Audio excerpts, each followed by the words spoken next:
ये कहानी है इसी सदी की। एक जंगल में एक आम का पेड़ था। उस जंगल के पास ही एक छोटा सा गांव था। उस गांव का एक छोटा सा लड़का रामू उस जंगल में जाकर उस आम के पेड़ के पास खेलता रहता था। वह उस पेड़ पर चढ़ता, आम खाता और बाद में आराम से एक नींद की झपटी लेता। रामू को पेड़ के साथ खेलना अच्छा लगता तो उस आम का पेड़ को भी खुशी होती। अब रामू रोज उस पेड़ के साथ नहीं खेलने लगता। एक दिन की बात है, रामू चलते चलते उस पेड़ के पास आया। वह बहुत ही दुखी था। चलो रामू बेटा, मेरे साथ खेलो। रामू ने बोला, आज मैं बच्चा नहीं रहा तो तुम्हारे साथ खेलूं। आज मैं पेड़ के साथ नहीं खेलता, मुझे अब खिलौने चाहिए और खेलने के लिए मेरे पास पैसा नहीं है, क्या तुम दे सकते हो? आगे बोला, माफ करो बेटा, पर मेरे पास पैसा नहीं है, परंतु तुम आम तोड़ सकते हो और उसे बाजार में जाकर बेचकर पैसे कमा सकते हो। रामू ये सुनते ही बहुत खुश हो गया। उसने आम तोड़े, उसे जमा किया और उसी खुशी वहाँ से चला गया। बहुत दिनों तक रामू उस आम के पेड़ के पास नहीं आया। बेचारा आम का पेड़ बहुत दुखी हो गया। कुछ सालों बाद अब हरिया बड़ा हो गया, फिर उस आम के पेड़ के पास आया। आम का पेड़ खुश हुआ और बोला, रामू बेटा चलो आओ मेरे साथ खेलो। मुझे तुम्हारे साथ खेलने का टाइम नहीं है और ऐसे भी मैं बड़ा हो गया हूँ। मुझे अब मेरे परिवार के लिए काम करना है। मुझे एक घर चाहिए, क्या तुम मेरी मदद कर सकते हो? रामू ने पूछा। इस पर पेड़ ने जवाब दिया, अब मुझे माफ कर दो बेटा, पर मेरे पास तुम्हें देने के लिए घर नहीं है, परंतु तुम मेरी शाखाओं तोड़कर अपना घर बना सकते हो। ऐसा सुनते ही रामू ने आम का पेड़ का सभी शाखाएं तोड़ दी और उन्हें साथ में लेकर वहाँ से खुशी खुशी चला गया। शाखाओं टूटने के बाद भी आम का पेड़ खुश था। रामू उसके बाद नहीं आया और पेड़ बेचारा बहुत दुखी हुआ। कुछ सालों बाद गर्मियों के दिन में फिर उस पेड़ के पास आया रामू। पेड़ बहुत खुश हुआ। आओ बेटा चलो मेरे साथ खेलो। नहीं, अब मैं बुढ़ा हो गया हूँ। अब मुझे जिंदगी बिताने के लिए नौकायन करना है, क्या तुम मुझे वोट दे सकते हो? रामू ने पूछा। इस पर पेड़ ने बोला, मेरे तना का इस्तेमाल करो और वोट बनाओ, फिर तुम नौकायन को जाकर खुश रह सकते हो। फिर क्या था, रामू ने उस पेड़ का तना भी काट लिया और उससे एक बोट बनाई और नौकायन को लेकर चला गया। फिर बहुत सालों तक रामू वापस नहीं आया। ऐसा ही कुछ सालों बीत गए। आखिर एक दिन रामू वापस आया। रामू को देखकर पेड़ ने बोला, मुझे माफ करना बेटा, परंतु तुम्हें देने के लिए मेरे पास कुछ नहीं बचा है। आम तो कब के खत्म हो गए।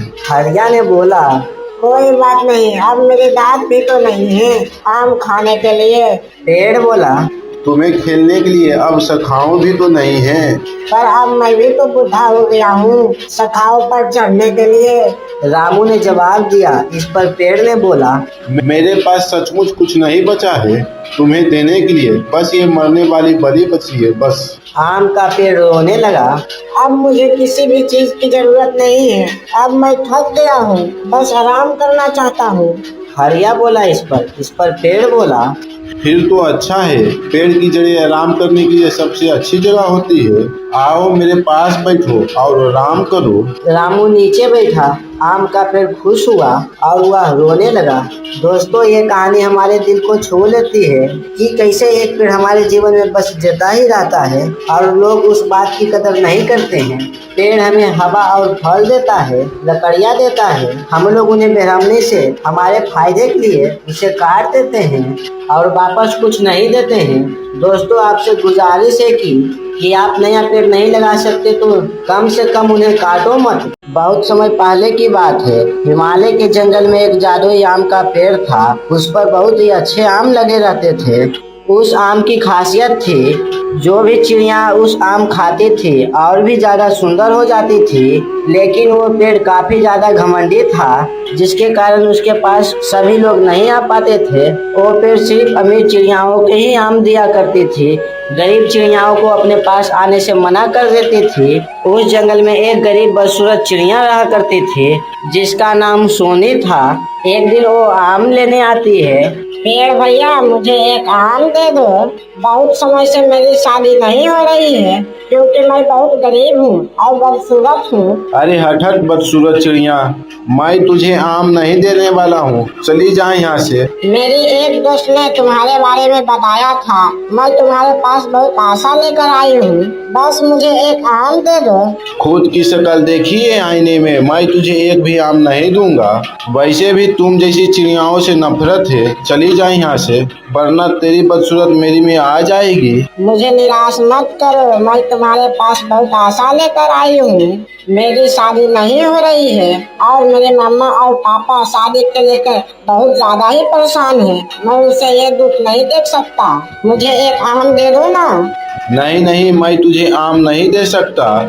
मेरा एक रूल है, मैं सिर्फ अमीर चिड़ियाओं को ही आम देता हूँ, गरीब चिड़ियाओं को नहीं। वो पेड़ उसकी काफी ज्यादा बेइज्जती करता है और उसे वहाँ से भगा देता है। फिर मोनी उदास होकर वहाँ से चली जाती है और उस पेड़ से थोड़ा सा दूर जाकर बैठ जाती है। तभी वहाँ पर एक अमीर घर की चिड़िया वहाँ पर आ जाती है। पेड़ भैया, मैं हूँ टुन्नी, शेख चंदूलाल की पत्नी। मैं आपके पास आम लेने आई हूँ, मुझे कृपा करके आम दे दो। तुम जितनी चाहो उतनी आम ले सकती हो। वैसे भी अमीर चिड़ियाओं को निराश नहीं करता हूँ। मैं अमीर पंछी को सब कुछ देता हूँ, लेकिन गरीब पंछी को कुछ नहीं देता हूँ। वह देखो, वहाँ पर एक गरीब चिड़िया बैठी है। उसने आम के लिए काफी विनती की थी, लेकिन मैंने नहीं दिया। वो कहकर वहाँ के दीवारों को गायब कर देता है। गोरी अपना मनपसंद आम ले लेता है और वापस अपने गाड़ी से जाने लगता है।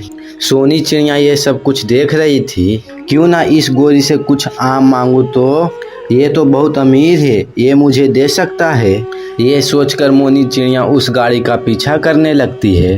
टुन्नी का गाड़ी तेज थी, इसलिए सोनी चिड़िया उस रास्ते में नहीं रुक पाई। सोनी चिड़िया उसका पीछा करती है, एक दूसरे जंगल पहुंच जाती है।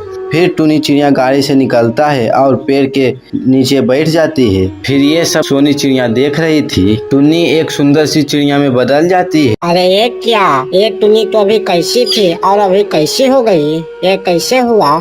सोनी चिड़िया देखती है कि टुन्नी आम खा रही थी। देखते ही देखते वो गोरी अच्छा हो जाती है। अरे वाह, आम तो कितनी शक्तिशाली है, इसने मुझे वापस से अच्छा बना दिया। अगर इस आम में तो इतनी ताकत है, उस पेड़ में कितनी ताकत होगी। अगर मैं उस पेड़ को जलाकर उसकी राख खा लूं तो मैं हमेशा के लिए सुंदर हो जाऊंगी। ऐसा ही खुश होकर वो हंसने लगती है। उसकी वो सारी बात मोनी सुन रही थी, उदास हो जाती है और सोचने लगती है, मुझे ये खबर जल्दी से जल्दी पेड़ भैया के पास पहुंचानी होगी, वरना वो मारे जाएंगे। ये सोचकर जल्दी से भागकर उस पेड़ के पास आ जाती और सोनी ये सारी बात बता देती है।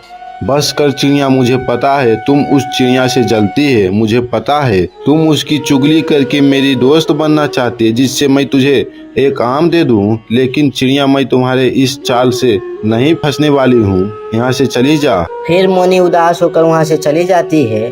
फिर अगले दिन वो चिड़िया अपने हाथ में आग लेकर आती है। कौवे के हाथ में आग देखकर पेड़ बहुत ज्यादा ही डर जाता है और सोचने लगता है और उसे देखकर घबरा जाता है, जिसके कारण वो अपने आगे एक दीवार खड़ा कर देता है।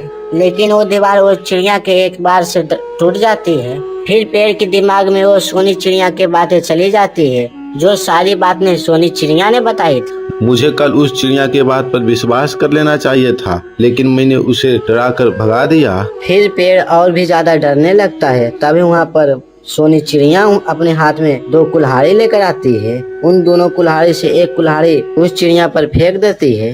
कौन है तू और यहाँ क्या कर रही है? मेरा नाम सोनी है और मैं एक जंगल में रहती हूँ। मैं तुम्हारे सारे इरादे से नफरत करता हूँ।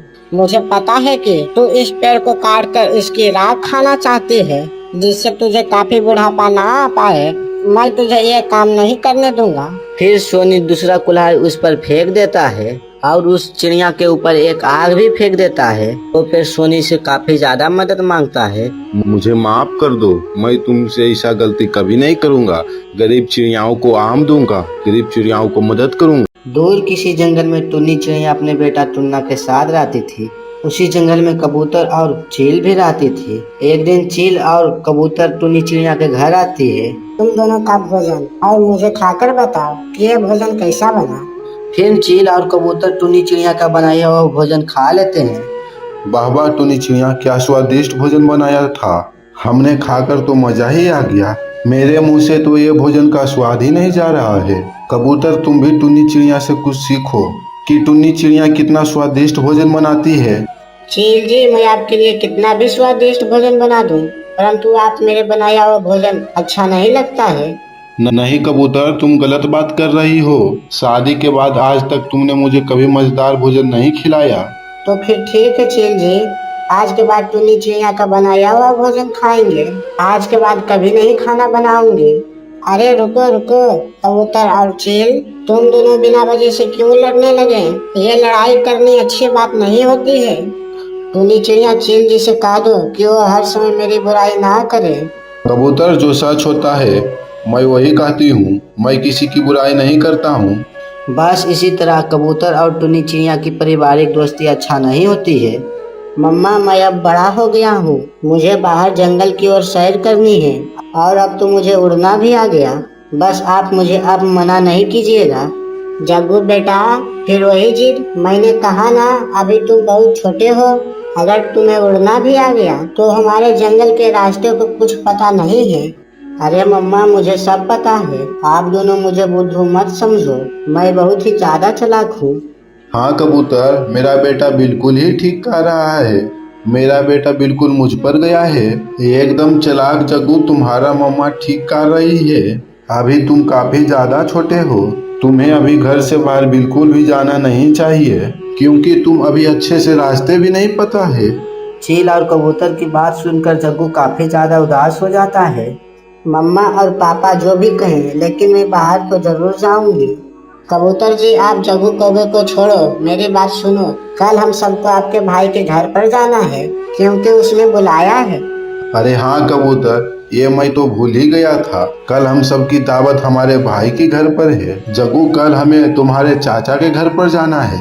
नहीं पापा, मुझे नहीं जाना है। मैं अपने घर में ही रहूंगी। अगर आप दोनों को जाना है तो चले जाओ। नहीं जग्गू, हम तुम्हें अकेले छोड़कर नहीं जाएंगे। तुम बहुत ज्यादा शैतान हो। कबूतर, हम एक काम करते हैं, कल हम जग्गू को टुनी चिड़िया के पास छोड़ देते हैं। टुनी चिड़िया जग्गू को अच्छे से ख्याल रख लेगी। हाँ चील जी, ये ठीक रहेगा। अगले सुबह हो जाती है। चील और कबूतर टुनी चिड़िया के घर पर आती है। चील और कबूतर, आज सुबह सुबह आपके घर पर सब ठीक तो है ना? हाँ हाँ टुनी चिड़िया, सब ठीक है।